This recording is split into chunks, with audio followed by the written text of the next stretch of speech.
తీర్థయాత్ర కార్యక్రమానికి స్వాగతం. సిద్ధి బుద్ధి ప్రదేదేవి భుక్తి ముక్తి ప్రదాయిని మంత్రమూర్తే సదాదేవి మహాలక్ష్మి నమోస్తుతే. ఏ నామస్మరణతో సర్వసిద్ధులు ప్రాప్తిస్తాయో, ఏ నామస్మరణతో సకల ఐశ్వర్యాలు సంప్రాప్తిస్తాయో ఆ మహిమాన్విత ఆదిశక్తి రూపమే మహాలక్ష్మి.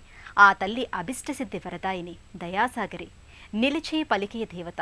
కర్ణాటక రాష్ట్రం తుంకూరు జిల్లా గొరవనహల్లిలో వేంచేసిన శ్రీ మహాలక్ష్మి అమ్మవారి ఆలయ విశేషాలను నేటి తీర్థయాత్రలో తిరిగిద్దాం.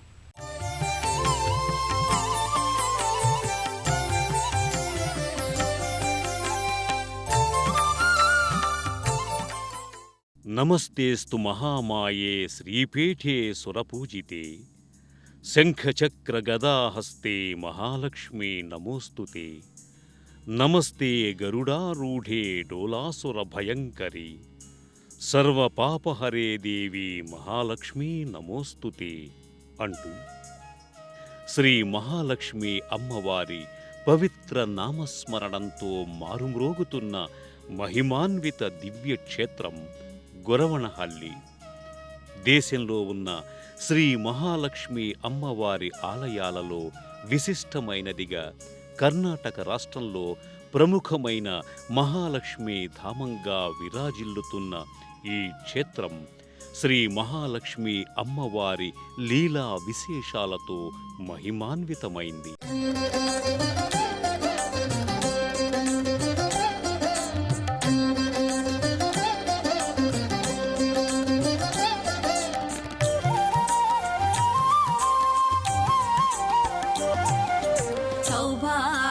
లక్ష్మీ రావమ్మ అమ్మ, సౌభాగ్య లక్ష్మీ రావమ్మ.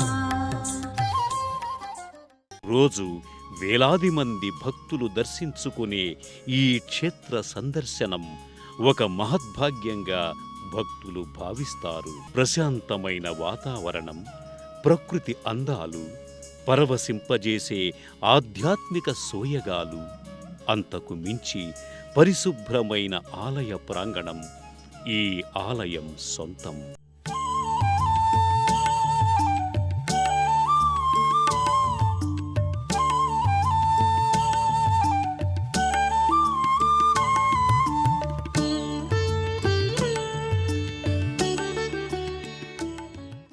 మామూలు జనజీవన ప్రపంచానికి దూరంగా ఏకాంత ప్రదేశంలో ఉన్నట్టుగా ఉన్న ఆ పుణ్యస్థలి మానసిక ప్రశాంతతనిచ్చే దివ్యస్థలిగా భక్తుల మదిలో చెదరని ముద్ర వేస్తుంది.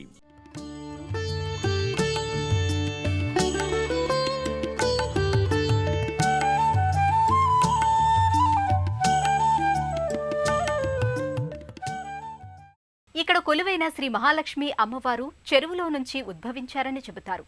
అబ్బయ్య అనే పేద భక్తుడు ప్రతిరోజు తన గోవులకు నీరు త్రాగించడానికి ఊరు చివర్నున్న చెరువుగట్టుకు తీసుకువెళ్లేవాడట.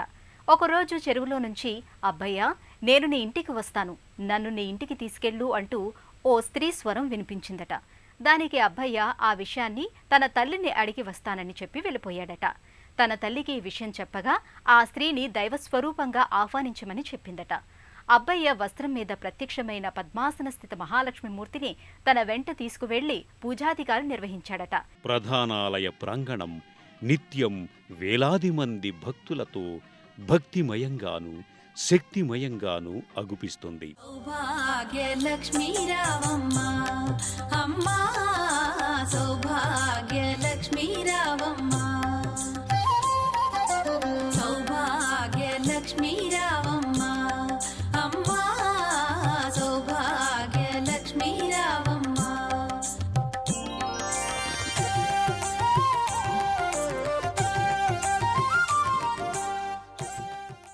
అల్లంత దూరం నుంచే ప్రధానాలయ గోపురం భక్తులకు దృశ్యమానమవుతుంది. గొరవనహల్లి శ్రీ మహాలక్ష్మి అమ్మవారి ఆలయానికి వందల సంవత్సరాల నాటి చరిత్ర ఉంది.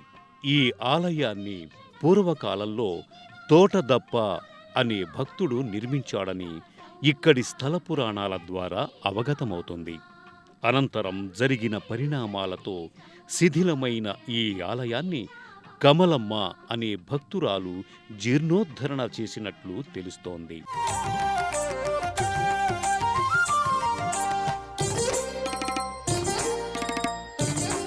అబ్బయ్య మరణాంతరం అతని సోదరుడు తోటదప్పకు అమ్మవారు కలలో కనిపించి తనను గొరవణహల్లిలో ప్రతిష్ఠించమని ఆదేశించగా చిన్న గుడిని నిర్మించి అమ్మవారిని ప్రతిష్ఠించాడట. కొంతమంది దొంగలు పూజా సామగ్రిని దొంగిలించకపోతే అమ్మ మహిమతో వారి చూపు పోయిందట. తమ అపరాధాన్ని మన్నిస్తే 5 అంకణాల గుడి నిర్మిస్తామని దొంగలు మొక్కుకోగా చూపు వచ్చిందట. ఆ దొంగలు సచ్చీరులుగా మారి అమ్మవారి ఆలయాన్ని నిర్మించారట.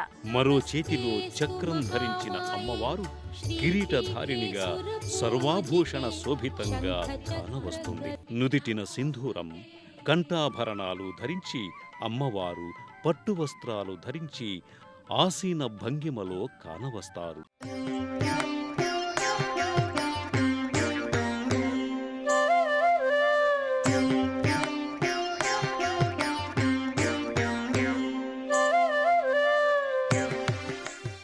అమ్మవారి మూర్తికి వెనుక భాగంలో అమ్మవారి మూలమూర్తి కానవస్తుంది. ఒకప్పుడు చెరువులో నుంచి ఉద్భవించిన మూలమూర్తి ఇది. ఈ మూలమూర్తి తూర్పు ముఖంగా వెలసి ఉంది. అమ్మవారిని మనసా వాచా దర్శించుకున్న భక్తులు అమ్మవారికి ప్రణామాలు అర్పించి తనివితీరా సేవిస్తారు. ఈ ముఖమంటపంలో గర్భాలయానికి ముందు అమ్మవారి ఉత్సవమూర్తి ఒకటి కానవస్తుంది. 4 చేతులతో 2 చేతుల్లో పద్మాలు, అభయ వరద హస్తాలతో అమ్మవారి మూర్తి ధగధగాయమానంగా కానవస్తుంది.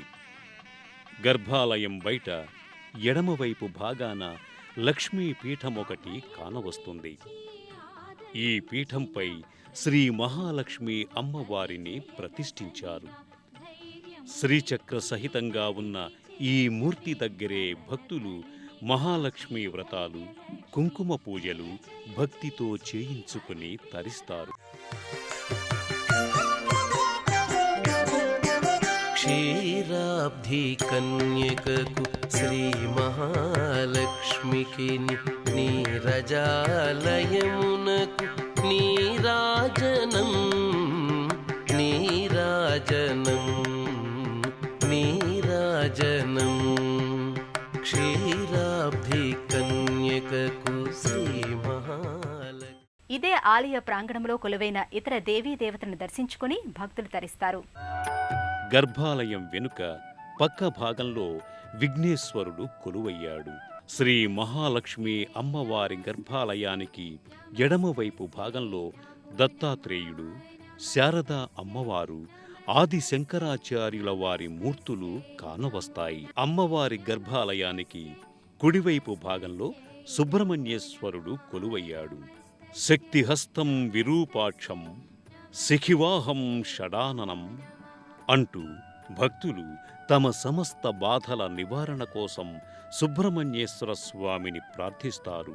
ఓ అద్వితీయమైన ఆధ్యాత్మిక అనుభూతిని సొంతం చేసే ఈ దివ్యాలయం వెనుక భాగంలో మారికాంబ అమ్మవారి ఆలయం కానవస్తుంది. మారికాంబ అమ్మవారిని గొరవణహల్లికి గ్రామదేవతగా చెబుతారు. అతి పురాతన ఈ దివ్యాలయంలోని మారికాంబ అమ్మవారి నల్లని మూర్తిని ఆదిపరాశక్తి రూపంగా, కోర్కెలు తీర్చే శక్తిమాతగా కొలచి నీరాజనాలు అర్పిస్తారు. ప్రధానాలయానికి ఎదురుగా నవగ్రహాలయం ఉంది. నవగ్రహ మందిరానికి సమీపంలో విశాలమైన రావి చెట్టు నీడలో నాగదేవతల మూర్తులు కానవస్తాయి. సత్సంతాన సిద్ధి కోసం మహిళా భక్తులు ఇక్కడ నాగదేవతను భక్తితో పూజిస్తారు.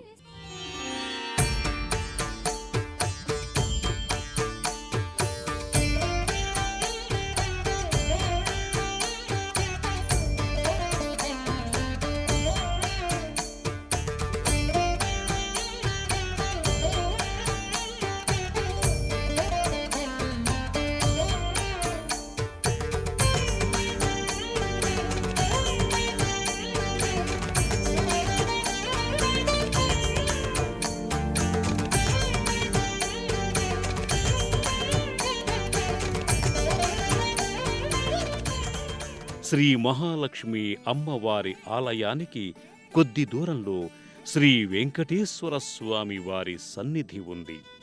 ప్రశాంతమైన వాతావరణంలో ప్రకృతి అందాల నడుమ అలరారుతున్న ఈ ఆలయంలోని శ్రీ వెంకటేశ్వర స్వామి వారి దర్శనం సర్వశ్రేయోదాయకంగా భక్తులు భావించి దర్శిస్తారు. స్వామిని మనసా వాచా భక్తితో దర్శించుకుంటారు.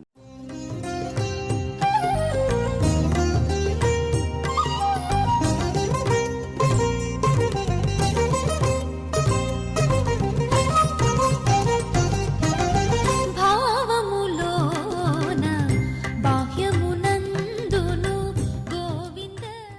శ్రీ మహాలక్ష్మి అమ్మవారి దేవస్థానానికి కుడివైపున తీతా జలాశయం ఉంది. జయమంగళ నదీమ తల్లి నీటితో అలరారుతున్న ఈ తీతా జలాశయపు శోభ వర్ణనాతీతం. ఈ జలాశయానికి వెళ్లే మార్గంలో ఓణి నాగరాజస్వామి సన్నిధి ఉంది. ఈ సన్నిధికి సమీపంలో శ్రీ రేణుకమాత కొలువైంది.